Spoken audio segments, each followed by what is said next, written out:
Lettre ouverte à Monsieur le Président de la République. Objet, blocage de mes investissements dans la wilaya de Tizi Ouzou à propos de la vidéo publiée le 27 décembre 2025 dans la page Facebook Tizi Ouzou, vidéo intitulée Clinique Slimana, lettre ouverte à Monsieur le Président de la République, investissement bloqué. Monsieur le Président, permettez-moi de m'adresser à votre haute autorité pour apporter des éclaircissements concernant la vidéo que j'ai mise en ligne sur les réseaux sociaux, YouTube notamment, en date du 8 juin 2024, pour dénoncer les abus de pouvoir de responsables locaux et qui se retrouvent aujourd'hui, plus d'un an et demi après, postés sur la page Facebook Tizi Ouzou, sans que je sois consulté, ni informé, ni avoir donné mon accord. Visionné aujourd'hui, et sorti de son contexte, on a l'impression que les faits décrits concernent la gestion de la wilaya par l'actuel wali, ce qui n'est pas le cas.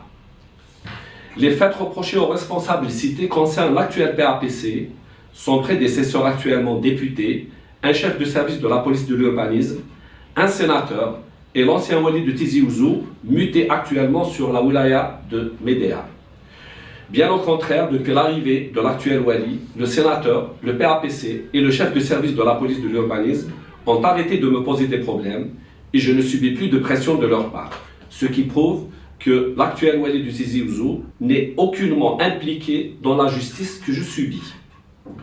Concernant le terrain de 2000 m² bien de la PC qui m'a été accordé par le CALPI, bien détourné par une famille de Tizi Ouzou, en établissant illicitement un livret foncier d'une contenance de 11 348 m², numéro 198, établi le 12 octobre 2003, le problème n'est toujours pas réglé. 3 walis successifs ont donc enquêté sur ce dossier et ont donné les preuves de l'appartenance de ce terrain à l'APC de Tizi Ouzou. Monsieur le wali, à l'époque des faits, s'est substitué au PAPC, conformément à la loi, pour annuler par voie de justice ce livret foncier illicite, car l'APC s'est abstenu de le faire. L'APC et moi-même avons fait partie de ce procès. L'APC n'a pas défendu son bien dans les actions en justice. À notre grande surprise, M. Louali a été débouté pour défaut de qualité, alors que la loi l'oblige à se substituer au PAPC quand celui-ci fait défaut. J'ai moi-même été débouté pour défaut de qualité, alors que je dispose d'une décision du CALPI qui m'accorde ces 2000 m². A noter que lors de la réunion du CALPI, l'APC de Tizi Ouzou a confirmé que ce bien fait partie de son patrimoine. Ce bien a même été urbanisé. Au total, il y a eu 3 expertises judiciaires qui confirment que le terrain appartient à l'APC et que les propriétaires d'origine, dont les terres sont nationalisées, ont obtenu indemnisation selon la dernière expertise. Le successeur du premier wali qui a porté l'action en justice a refusé de faire appel au Conseil d'État. Je me suis retrouvé seul devant cette juridiction. Après disparition des pièces maîtresses de mon dossier et après une plainte auprès de la présidente du Conseil d'État, dont je détiens une copie, le jugement du tribunal administratif de Tizi Ouzou a été malheureusement confirmé. En résumé, l'affaire n'a jamais été jugée dans le fond. 3 expertises en justice confirment l'appartenance du terrain à l'APC. Nous avons été déboutés, M. Louali et moi-même, pour défaut de qualité. L'ex-wali de Tizi Ouzou, muté sur Médéa, a refusé de me recevoir et a refusé de prendre en charge cette affaire. Il a même classé, sans suite, mon dossier déposé auprès du médiateur de la République. Conformément à vos instructions, Monsieur le Président. La plainte au médiateur national de la République a été motivée par le blocage subi par mon dossier pendant près d'1 an au niveau de la wilaya Tizi Ouzou, sans être passé en commission. Devant toutes ces anomalies, une plainte est déposée auprès du juge de la sous-direction pénale du ministère de la Justice. Cette dernière a adressé au parquet général de Tizi Ouzou ce dossier pour enquête. Malheureusement, l'avant-dernier procureur général affirme ne pas avoir reçu le dossier en question. Le ministère de la Justice confirme à 2 reprises que le dossier est enregistré sous le numéro 8898 et a été adressé au parquet général de Tizi Ouzou. Ce dossier a disparu aujourd'hui. Devant cette disparition, le même dossier est déposé auprès du juge d'instruction de la 3e chambre du tribunal de Tizi Ouzou. Après mon audition, une enquête approfondie a été promise par le juge. À défaut d'enquête, je reçois quelques mois après un avis de classement du dossier pour affaire déjà jugée. Or, cette affaire n'a jamais été jugée dans le fond.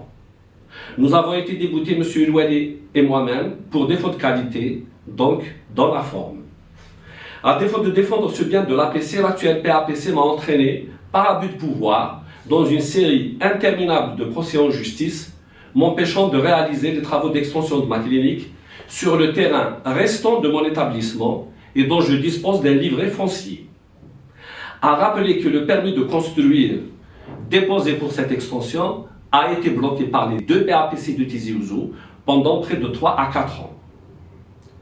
Il a fallu une dénonciation par vidéo pour que le permis soit enfin libéré, ce qui prouve qu'il s'agit d'un blocage délibéré par abus de pouvoir.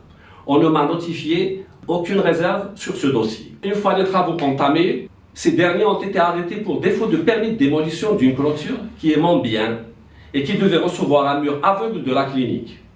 Le permis de construire ne m'a pas fait obligation de la nécessité de permis de démolition de ce mur lors de l'étude de ce dossier. Une demande de ce permis a été faite depuis plus d'une année et à ce jour, le PAPC refuse de le signer alors que toutes les directions, comme pour le premier permis, ont donné un avis favorable. Une suspension du permis de construire m'a été infligée après la reprise des travaux, suivie d'une annulation de ce même permis, puis une action en pénal injustifiée que j'ai dénoncée dans la dernière vidéo, et enfin, un arrêté de démolition a été signé par un élu de l'APC, sans compter d'autres affaires, et ce, par abus de pouvoir. Nous avons eu gain de cause dans toutes ces actions au niveau du tribunal administratif de Tizi Ouzou et au niveau du tribunal d'appel d'Alger. Ces actions sont toutes illégales, par abus de pouvoir du PAPC. Un certain nombre d'entre elles doivent émaner de décisions de justice et non de décisions administratives signées par le PAPC.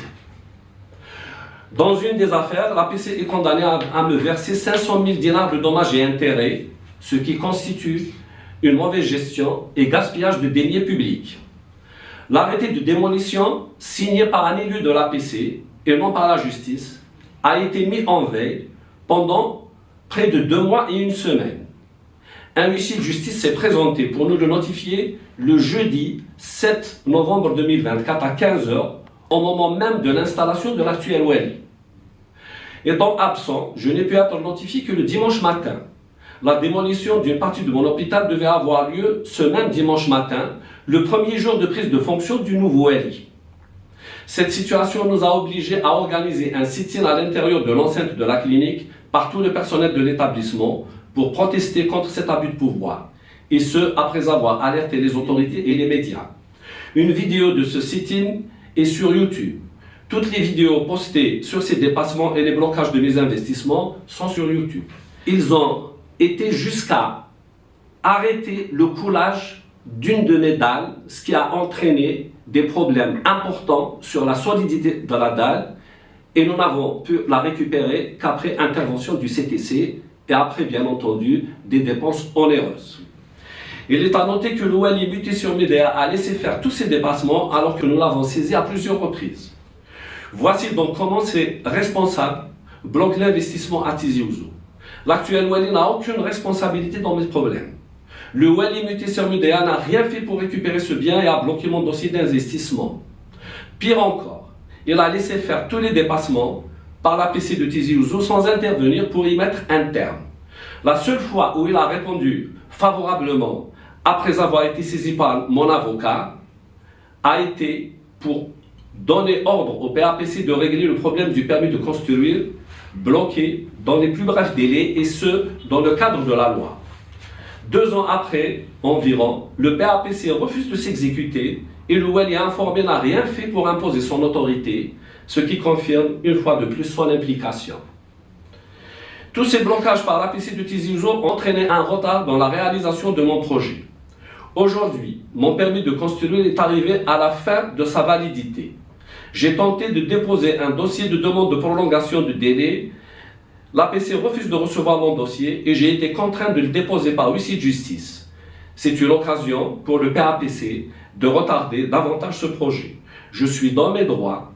Je demande à ce qu'on me laisse continuer les travaux car les citoyens ont besoin de cette clinique. Monsieur le Président, les blocages de mon établissement remontent à plusieurs années et ne s'arrêtent pas là. Refus de prêts bancaires alors que je dispose de toutes les garanties, tandis que certains protégés ont obtenu des centaines de milliards sans garantie.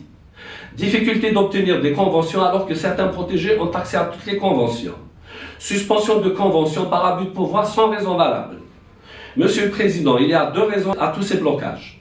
La première est liée au détournement d'un terrain de 11 348 m² englobant les 2000 m² qui m'ont été accordés par le CALPE, bien de l'APC, et auquel je me suis opposé. La dernière raison est que nous fonctionnons dans la légalité et la transparence. La compétence des membres de mon équipe, un management rigoureux, une conscience professionnelle de toute l'équipe sont la base du fonctionnement de l'EHP Sarl Clinique Slimana. Les résultats le prouvent. La population est satisfaite des prestations. Cette situation dérange au plus haut point. Monsieur le Président, cette mise au point s'impose pour cerner les responsabilités dans ces abus de pouvoir. J'ose espérer que mon cri de détresse, lancé du fond du cœur, trouvera un écho favorable auprès de vous, ce qui me permettra de me remettre dans des droits légitimes et mettra à la disposition de la population un établissement hospitalier de grande utilité publique. Dans l'attente, je vous présente, Monsieur le Président, l'expression de ma très haute considération et de mon profond respect. Merci beaucoup.